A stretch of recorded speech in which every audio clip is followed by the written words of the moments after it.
Hi, welcome to BYGB ISGB 7978 Lab 1. I am Gerald. So today we'll be talking about Python basics. On this notebook, we'll just go through the basic topics in order. Okay, let's get started. The first main focus is data types, and we'll start from numbers. Python has various types of numbers, and we will mainly focus on integers and floating point numbers in this course. So to explain, integers are just whole numbers, for positive or negative. Examples are 2 or -2. And the floating point numbers in Python are notable because they have a decimal point in them, or they use an exponential symbol as e to define the number. For example, 2.0 or -2.1 are examples. I created two examples, 2 and -2.1. But how to check the data types of these two numbers? We can use type function, and you can see that type function of 2 is int, which stands for integers, and the type function of -2.1 is float, which stands for floating point numbers. Like calculators, Python provide many arithmetic operations, not only plus, minus, multiplication, and division. There are also other arithmetic operations. For example, module, which returns the remainder of a division, and also exact division. Check the difference between 7 divide 4 and 7 exactly divide 4. You'll get different results. This is because here it takes the floor division. I made an example here, and you can see that it's basically the same as you will do in calculators. So the first function of Python is calculator. And then I want to talk about variable assignment. If you have prior experience with other languages, this might be pretty straightforward to you. But in case you have not, I will be talking about 6 main rules in variable assignment. So the first one is that the names cannot start with numbers. This means you cannot start your variable with integers like 1, 2, 3. And second, there can be no spaces in the name. And third, there can be no special characters. For example, apostrophe, question mark. Next, it's considered to be best practice that names are lowercase. This is quite intuitive, since sometimes there are other errors if you are using uppercases. Fifth, you have to make sure that your variables are straightforward and understandable, since most of the time humans are the one reading your code. So if you are not making your variables understandable, it might be obfuscated for others.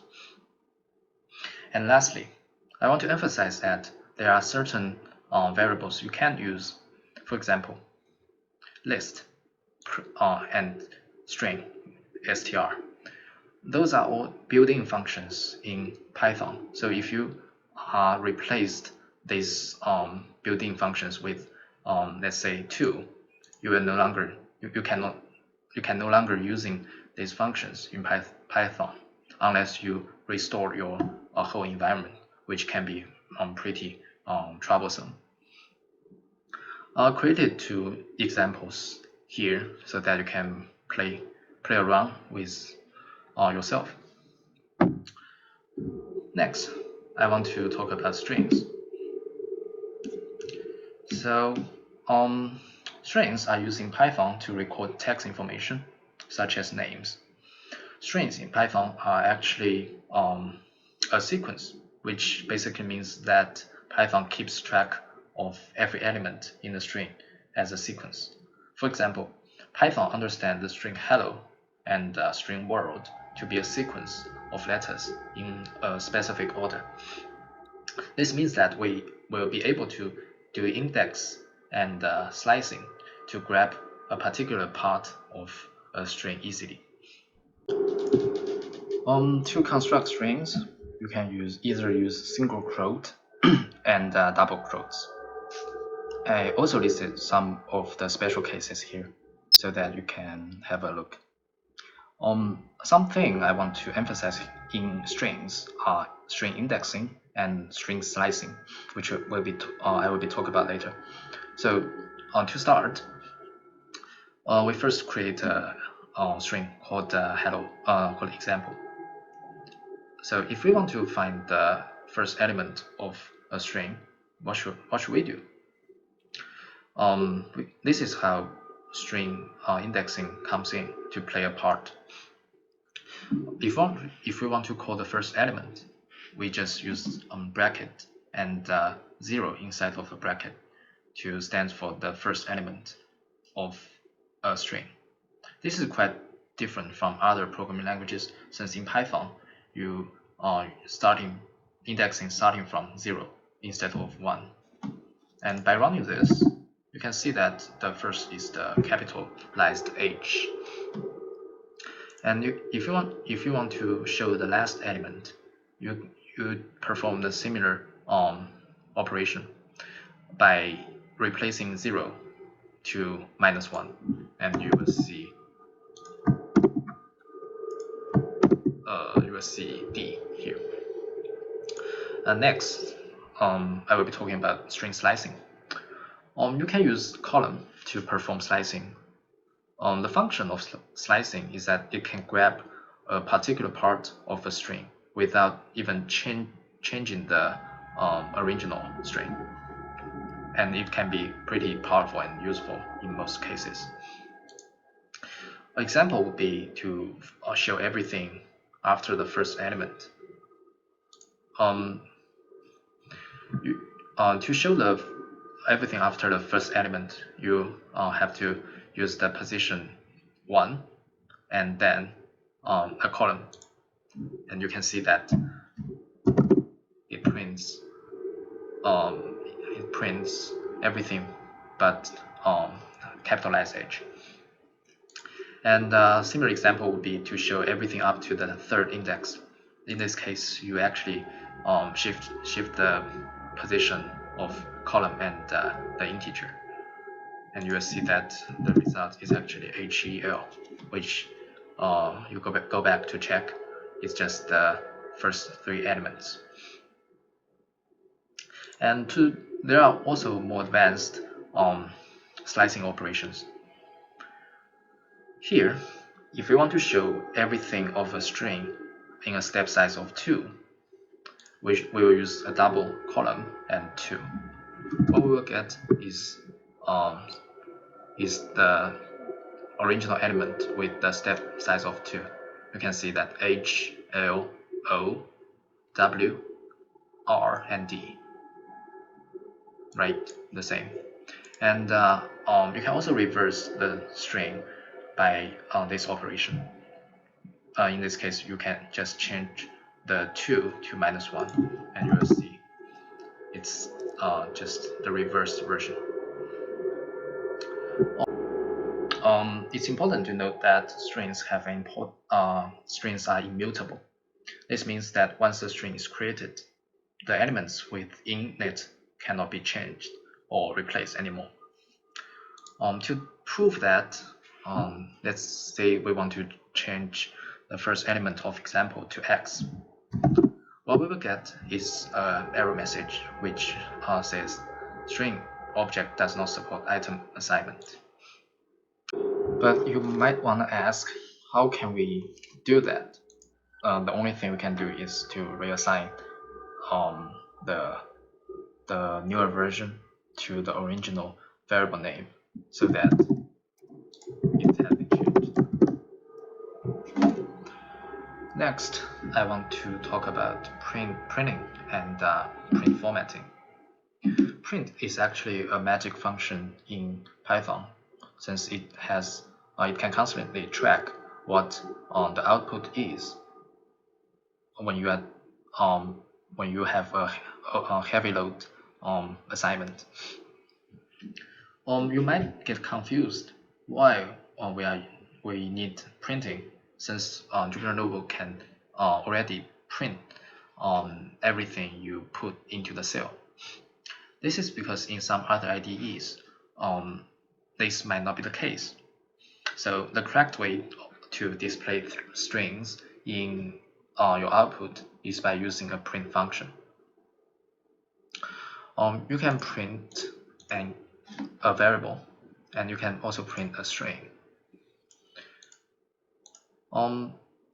Something I want to talk about here is print formatting.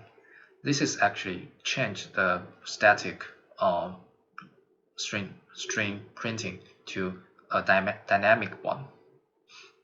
Look at this case. I assign a variable called name, and I want to change the jack here to Bob. What we do is that I use something called a format, and inside of the parentheses, I change the number to curly braces inside and a 1. And I assign 1 to Z, which we defined previously as 5. And similarly, I assign 2 to name Bob. So you will see that the result has changed. I can keep changing this by changing number and name here. And if you are using a newer version than Python 3.6, there are also other formatting methods like F. You can also check, since there are even other formatting methods on the internet. So feel free to learn yourself. And next, I will be talking about lists, which is one of the most powerful and useful data types in Python.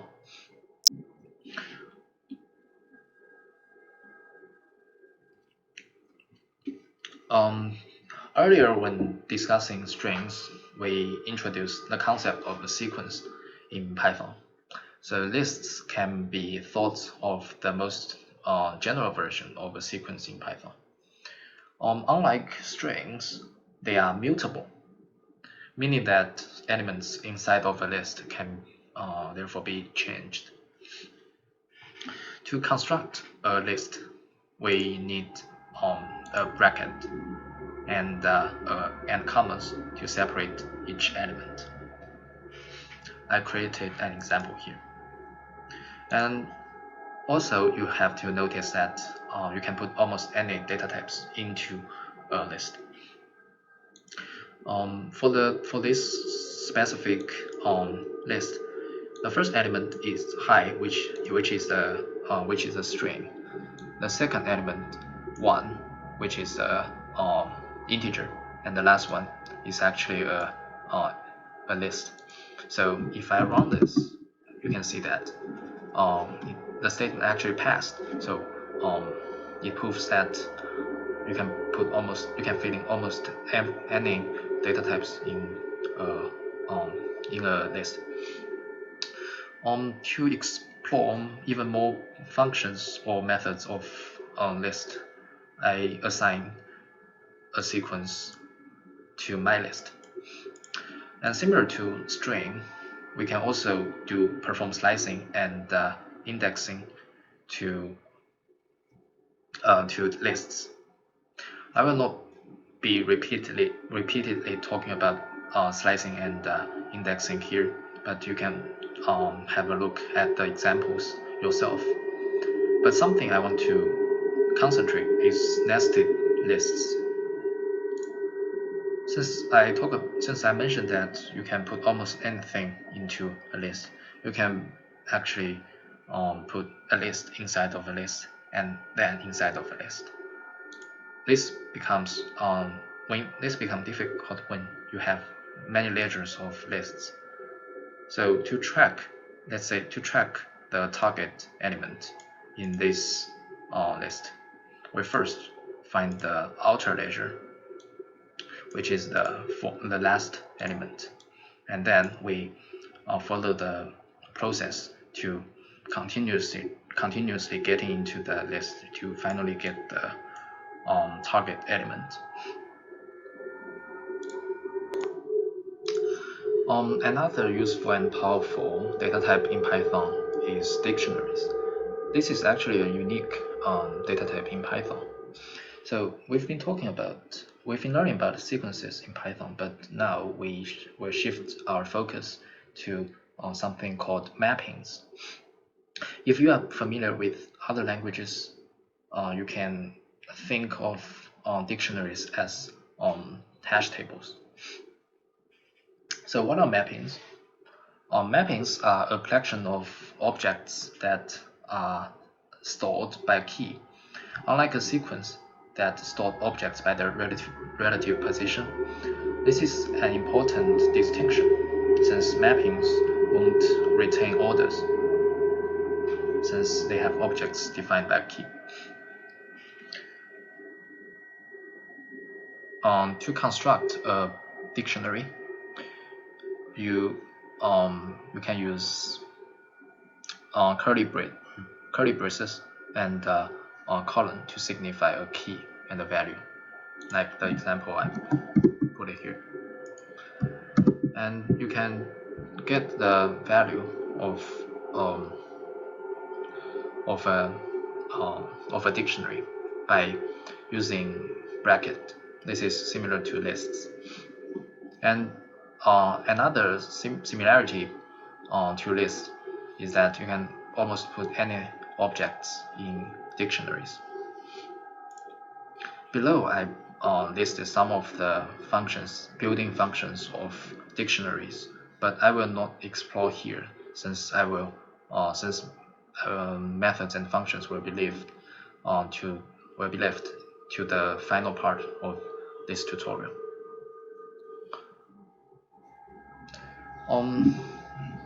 Next one I want to talk about is tuples. In Python, tuples are very similar to lists. However, unlike lists, they are immutable, meaning that they cannot be changed. In this way, tuples are quite similar to strings. You should use tuples to present things that shouldn't be changed, such as days of the week or dates on a calendar. And to construct tuples, you use parentheses. This segment tuples to lists and dictionaries, which use brackets and curly braces. To prove that tuples are immutable, we do it like this. We assign the second element of the tuple t we defined previously to 5. And you will see that Python throws an error which says that tuple object does not support item elements. There are two other object types in Python that we should quickly cover: sets and booleans. Sets are an unordered collection of unique elements. We can construct them by using the set function and curly braces. It seems that sets looks pretty similar to dictionaries, but it turns out they have totally different functions. If you look at the example here, I have 6 elements that are 1, but the output turns out to contain only ones, which means sets are an unordered collection of unique elements, and it only prints out non-repetitive elements. And the last one is booleans. It only contains two elements, which are true and false. And the usage of booleans are mainly in comparison operators. So think about it.